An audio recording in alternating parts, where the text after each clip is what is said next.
Hello everyone, welcome to mister awesome club. आज का video में हम बात करने वाले हैं डिफ़ॉल्ट राउटिंग के बारे में।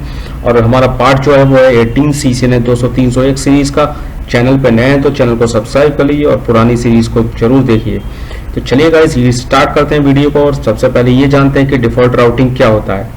तो अगर हम डिफ़ॉल्ट राउटिंग की बात करें कि व्हाट इज डिफ़ॉल्ट राउटिंग, तो default routing is similar to state routing. ये भी लगभग आपकी जो स्टैटिक राउटिंग के सिमिलर है। लेकिन क्या होता था कि हमें स्टैटिक राउटिंग में पता होता था कि हमारा डेस्टिनेशन नेटवर्क एड्रेस कौन सा है, यानी हमें कहाँ पर डेटा भेजना है, तो वो चीज़ें हमें पता होती थी। लेकिन when the destination network is not known, यानी अगर हमें डेस्टिनेशन नेटवर्क नहीं पता है तो इसके लिए फिर हमारा सॉल्यूशन कैसे होगा कि हमें सबके साथ कनेक्शन बनाए, तो हमें डिफ़ॉल्ट राउटिंग का यूज़ करना पड़ेगा। और default route is a packet forwarding method. ये एक ऐसा पैकेट फॉरवर्डिंग मेथड है जो कि taking effect when no other route can be determined for a given destination address. यानी कि ये क्या करता है, एक कॉमन नेटवर्क पे, एक कॉमन पे पाथ पे कह सकते हैं कि आपको मान लीजिए आपको एक जगह से दूसरी जगह तक जाना है, आपको दिल्ली तक जाना है, लेकिन आपको दिल्ली का रास्ता नहीं पता है। तो हम क्या करेंगे, आपको एक रास्ता बता देंगे कि आप इस रास्ते पे सीधे चले जाओ, इस रास्ते पे जो भी आएगा वहां पे आप कनेक्शन बनाते हुए सीधे चले जाना। तो उस तरीके से क्या हो रहा है कि यहाँ पर क्या है कि जैसे मैं यहाँ पर आपको टोपोलॉजी दिखाऊं तो हमारे पास एक ये नेटवर्क बना हुआ है जिसमें 10.0.0.1 का यहाँ पे आईपी पड़ा हुआ है। और यहाँ पर आपका ये वाला नेटवर्क जो है वो 11.11.0.1 का बना हुआ है। फिर नीचे अगर हम बात करें तो ये 192.168.10 का नेटवर्क है, नीचे 192.168.20 का है और 30 का है। यानी कि अगर हमें मान लीजिए पहले राउटर को तीसरे राउटर के बारे में नहीं पता है कि तीसरे राउटर पे डेटा तो भेजना है लेकिन उसका आईपी क्या है, तो इस केस में हमारे लिए जो सॉल्यूशन हो सकता है वो डिफ़ॉल्ट राउटिंग हो सकता है। यानी हमें एक रूट पे हमारे पास रास्ता है कि हम इस सीधे रूट पर जो है ये जो रास्ता गया हुआ 10.0.0.2 से होकर दूसरे राउटर से उस पर अपना डेटा भेज दें कि आगे जो भी आपका नेटवर्क कनेक्टेड हो उस सब पे डेटा भेजते जाओ। तो उससे क्या होगा कि हमारा जो डेटा है वो हमारा फर्स्ट राउटर से थर्ड राउटर तक पहुंच जाएगा। तो इसे कहते हैं हम डिफ़ॉल्ट राउटिंग। फिर क्या है, fill the packet for destination not established in the routing table are sent by the default route. यानी आपको डेटा कहाँ भेजना है वो चीज़ आपकी राउटिंग टेबल में नहीं होगी, लेकिन आप क्या करोगे, यहाँ पर जो एक डिफॉल्ट रूट बता दोगे कि हाँ इस रूट पे आपको सीधे जाना है, जो भी नेटवर्क मिले उसके साथ कनेक्शन बना लेना है। लेकिन क्या होता है, कुछ कंडीशंस रहती हैं। तो default route always created in stub router. हमेशा जो आपका डिफॉल्ट राउटिंग की जाती है वो स्टब राउटर पर की जाती है। क्वेश्चन आता है कि स्टब राउटर क्या होता है। तो stub router are those have single entry और exit point for data transmitting. ऐसे राउटर जिनमें सिंगल एंट्री और एग्जिट पॉइंट है आपको डेटा को ट्रांसमिट करने के लिए। जैसे इस टोपोलॉजी में देखें तो हमारा जो फर्स्ट और थर्ड राउटर है उसे आप देखेंगे इसमें क्या है, आपका सिंगल एंट्री और एग्जिट पॉइंट है, यानी कि इसमें दोनों साइड से ऐसा कोई नहीं। जबकि सेकंड में देखेंगे तो इसमें आपके पास एंट्री और एग्जिट पॉइंट दो हैं, एक आपका 10.0.0.2 से है, 11.0.0.1 से है। लेकिन फर्स्ट और थर्ड में क्या है, सिर्फ एक ही एंट्री एग्जिट पॉइंट है। तो जो फर्स्ट और थर्ड राउटर है ये क्या है, स्टब राउटर है, यानी जो डिफॉल्ट राउटिंग की जाएगी वो फर्स्ट और थर्ड पे की जाएगी। बाकी अगर नॉर्मली समझ लें तो नॉर्मली हम ऐसे भी कह सकते हैं, जैसे मान लीजिए कि आप पहला वाला राउटर है वो सेकंड से डायरेक्टली कनेक्टेड है, यानी कि सेकंड के बारे में पहले वाले राउटर को पता होगा, जबकि पहला वाला थर्ड से डायरेक्टली कनेक्टेड नहीं है, इसलिए उसका आईपी हो सकता है कि ना पता हो। जैसे मैं इसका अगर एक एग्जांपल लूं कि आपको इसकी जरूरत कहां पर पड़ सकती है, तो हम कह सकते हैं कि जो यहाँ पर एक पिक्चर है, पिक्चर में आप देखें क्या है, आपका ये वाला नेटवर्क है, यानी आप जो है एंड डिवाइसेस को यहाँ पर यूज कर रहे हैं, आपका ये राउटर लगा हुआ है। आपने क्या किया, आपने एक ब्रॉडबैंड का कनेक्शन ले लिया जो कि आपका गेटवे राउटर हो गया। यानी मान लीजिए आप एक जगह पर रहते हैं, आप दिल्ली में रहते हैं, तो दिल्ली में आपने अपने नजदीकी ब्रॉडबैंड से जो है एक कनेक्शन ले लिया, तो वो आपका क्या हो गया, गेटवे राउटर हो गया। अब आपको आईएसपी के बारे में पता होगा, उसका आईपी एड्रेस पता होगा, अदरवाइज आप पूछ भी सकते हैं। जबकि ये जो आपका आईएसपी है वो किस ग्लोबल आईएसपी से जुड़ा हुआ है, क्योंकि उसने भी कहीं ना कहीं से कनेक्शन लिया होगा, किसी न किसी राउटर से जुड़ा होगा, उसके बारे में आपको पता नहीं होगा।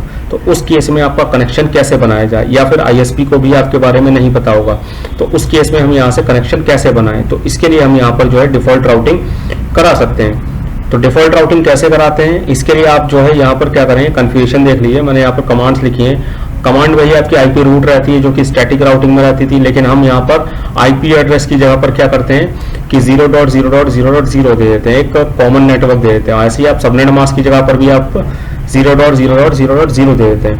यानी कि आपने कर दिया कि हाँ आपका जो है कॉमन नेटवर्क जो भी आईपी मिले उस पर कनेक्शन बनाना है। बस आपको क्या बताना होता है, आपको वो नेक्स्ट होप बताना पड़ता है कि किस रास्ते से आपका डेटा जाना है। यानी कि आपने क्या किया, फर्स्ट राउटर में ये बता दिया कि आपका डेटा इस रास्ते पर जाए 10.0.0.2 पर जाए, यानी इसके आगे जितने भी नेटवर्क आए उन सबसे ये कनेक्शन बना ले, क्योंकि हमने कोई स्पेसिफिक नेटवर्क नहीं बताया है। ऐसे ही सेकंड राउटर में क्या, आप सेकंड राउटर आपका स्टब राउटर नहीं है, तो यहाँ पर आपको स्टैटिक राउटिंग करानी पड़ेगी, उससे दोनों के बारे में बताना पड़ेगा। अब थर्ड राउटर में क्या, थर्ड राउटर में भी आप करा सकते हैं ये वाली राउटिंग जो कि आपकी डिफॉल्ट राउटिंग है, तो आप वही 0.0.0 आईपी के लिए देंगे और सबनेट मास्क के लिए भी 0.0.0 देंगे। अब अगर चाहें एक प्रैक्टिकली बात करें तो आप सेकंड राउटर पर भी चाहें तो डिफॉल्ट राउटिंग करा सकते हैं, कोई दिक्कत नहीं है, बट कॉन्सेप्ट कहता है कि आप जो डिफॉल्ट राउटिंग कराएंगे वो राउटर 1 और 2 आपके थर्ड पर, यानी जो स्टब राउटर है सिर्फ उन्हीं पर कराएंगे। तो चलिए कॉन्फ़िगरेशन को करके देख लेते हैं।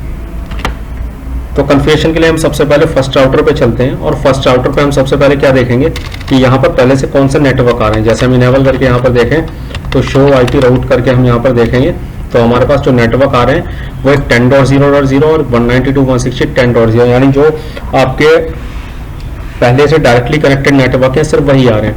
अब हमें क्या करना है, हमें ऐड कराना है, तो हम इसके लिए क्या करेंगे, यहाँ पर वही कॉन्फ़िगरेशन मोड में जाएंगे और यहाँ पर कमांड चलाएंगे IP स्पेस रूट स्पेस।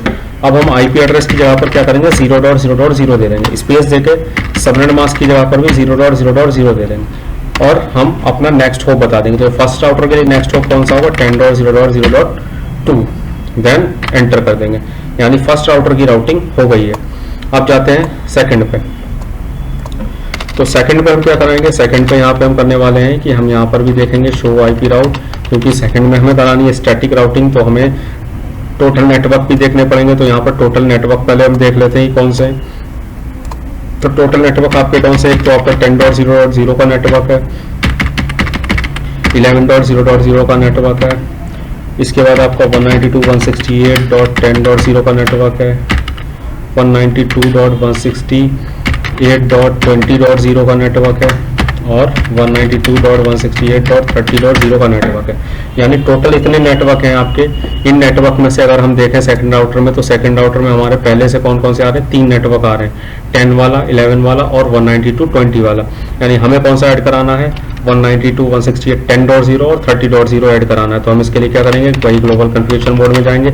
अगर आपने स्टैटिक राउटिंग के बारे में नहीं जानते तो मेरा लास्ट वीडियो देखें, मैंने स्टैटिक राउटिंग के बारे में अच्छे से डिफाइन किया हुआ है। बाकी अभी मैं आपको बता देता हूँ, आप सिंपली इसमें IP रूट स्पेस आपको जो नेटवर्क नहीं आ रहा है वो ऐड कराना पड़ता है। तो हम क्या करेंगे 192.168.10.0 को यहाँ पर ऐड कराएंगे, इसका सबनेट मास्क डालेंगे और इसके बाद इसका नेक्स्ट होप बताएंगे। तो नेक्स्ट होप यहाँ पर कौन सा होगा, अभी हम सेकंड राउटर पे हैं, हम ऐड कर रहे हैं 192.168.10.0 को। तो आप जो डायरेक्टली कनेक्टेड हो, आप डेटा कहाँ तक भेज सकते हो, यहाँ तक भेज सकते हो, यानी 10.0.0.1 तक। तो ये होगा आपका नेक्स्ट होप। तो यहाँ पर ऐड करा देते हैं 10.0.0.1 और इसके बाद एक दूसरा नेटवर्क हमारा बचा हुआ है 30.0 का, वो ऐड कराते हैं हम। तो यहाँ पर वही नेटवर्क डालेंगे 192.168.30.0 इसके बाद इसका सबनेट मास्क डालेंगे और इसके बाद डालेंगे इसका डिफॉल्ट गेट पे। तो जो 30 वाला हमारा IP है वो कहाँ पर है, यहाँ पर है। तो हम क्या करेंगे, हमारे सेकंड राउटर से जो यहाँ तक जाने के लिए रास्ता कौन सा 11.0.0.2 है, यानी कि इसका जो नेक्स्ट होप होगा वो कौन सा होगा आपका 11.0.0.2। तो ये हमने ऐड करा दिया। अब इसी तरीके से हम थर्ड पे चलते हैं। थर्ड राउटर हमारा स्टब राउटर है, तो हम इस पर डिफॉल्ट राउटिंग कराएंगे। तो हम यहाँ पर क्या करेंगे, इनेबल करते हैं, कॉन्फिग T करते हैं और यहाँ पर कराते हैं IP route space 0.0.0.0 space subnet mask के लिए भी 0.0.0.0 स्पेस करके अब हमें देना है नेक्स्ट होप।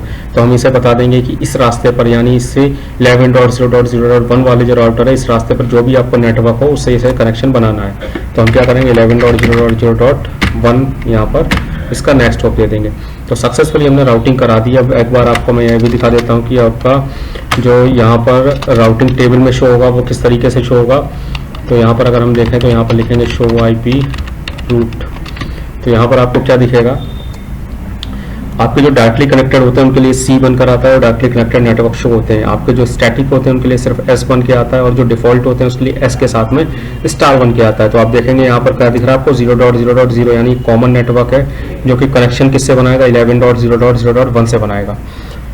आई थिंक आपको अच्छे से जो है डिफ़ॉल्ट राउटिंग समझ आ गई। हम इसे एक बार पिंग करा के और देख लेते हैं। तो हम क्या करेंगे, यहाँ पर CMD में जाके इसे पिंग कराते हैं। तो हम सेकंड नेटवर्क से कराएंगे, 20.2 से करा लेते हैं। हमारा जो PC है वो 10.2 का है। तो देखते हैं कि हमारा पिंग होता है या फिर नहीं होता है। तो आप देखेंगे हमारे यहाँ पर पिंग सक्सेसफुली हो रहा है। हम इसी तरीके से थर्ड वाले नेटवर्क से यानी 30.2 से भी करा के देख लेते हैं। तो 30.2 से भी देख लेते हैं।